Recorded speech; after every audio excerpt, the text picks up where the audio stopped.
Bismillahirrahmanirrahim. Assalamualaikum warahmatullahi wabarakatuh. Jumpa kembali bersama dengan saya Ibu Melani Ida Marini.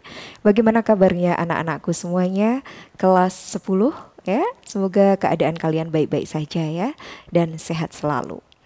Anak-anakku semuanya, kita bertemu lagi pada pelajaran sosiologi, di mana pada kesempatan pagi hari ini kita akan membahas tentang bab 2, yaitu individu, kelompok, serta hubungan sosial di dalam masyarakat.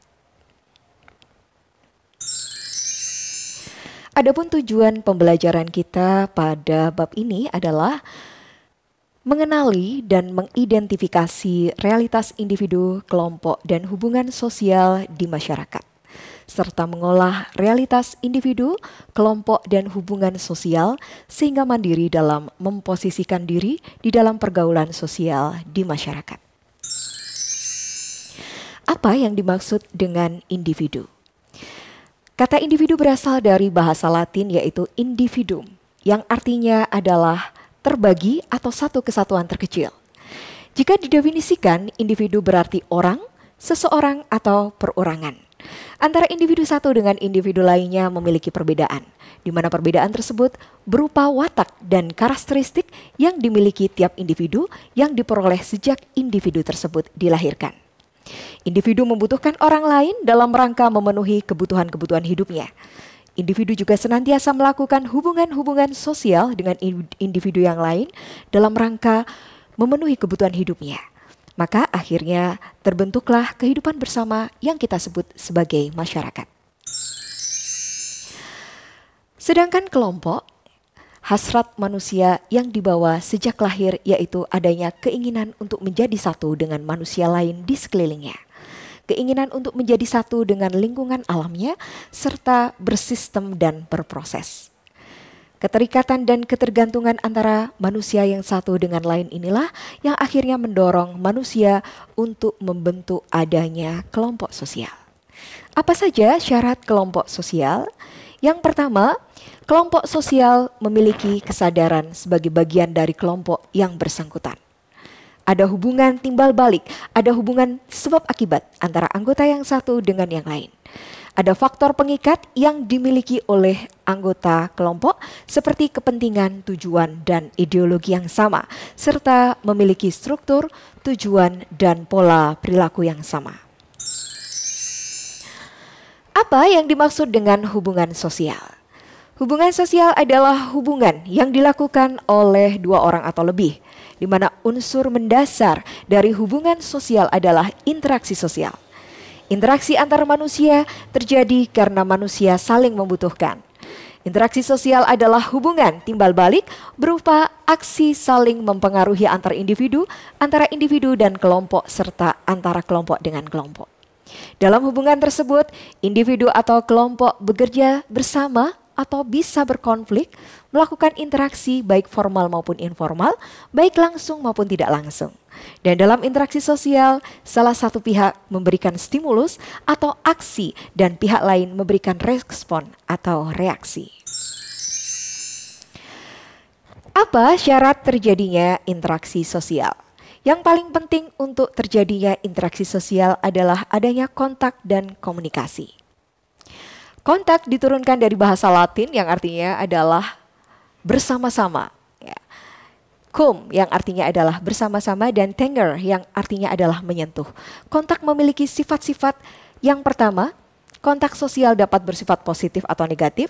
Kontak sosial dapat bersifat primer maupun sekunder. Sedangkan komunikasi adalah pengiriman dan penerimaan pesan atau berita antara dua orang atau lebih sehingga pesan yang dimaksud dapat dipahami. 5 unsur pokok dalam komunikasi adalah komunikator, adanya komunikan, pesan, media, serta efek. Faktor pendorong interaksi sosial ada 5. Yang pertama adalah imitasi, sugesti, identifikasi, simpati, dan empati. Sedangkan sumber informasi yang mendasari interaksi sosial dengan orang lain adalah warna kulit, usia, jenis kelamin, penampilan fisik, bentuk tubuh, pakaian, serta wacana. Tahap pendekatan dan peregangan hubungan dalam interaksi sosial. Dalam interaksi sosial, tahap pendekatan terdiri dari proses memulai, kemudian menjajaki, meningkatkan, menyatu padukan, dan mempertalikan. Sementara itu, tahap peregangan terdiri dari proses membeda-bedakan, membatasi, memacetkan, menghindari, sampai akhirnya pada proses memutuskan. Bentuk-bentuk interaksi sosial. Yang pertama adalah hubungan antara individu dan kelompok. Secara umum, interaksi sosial dapat terjadi antar individu dengan kelompok, serta antara kelompok dengan kelompok. Hubungan sosial antar kelompok memiliki beberapa kriteria. Yang pertama adalah kriteria fisiologis, kriteria kebudayaan, kriteria ekonomi, serta kriteria perilaku. Sedangkan hubungan antara keteraturan sosial dan interaksi sosial, keteraturan sosial merupakan hubungan yang selaras dan serasi antara interaksi sosial, nilai sosial, dan norma sosial. Artinya, hak dan kewajiban direalisasikan dengan nilai dan norma atau tata aturan yang berlaku. Menurut proses terbentuknya, keteraturan sosial terbagi menjadi beberapa tahap. Yang pertama adalah tahap tertib sosial, yang kedua order, keajegan, pola, serta keteraturan sosial. Selanjutnya yang akan kita bahas adalah tentang status dan peran dalam interaksi sosial.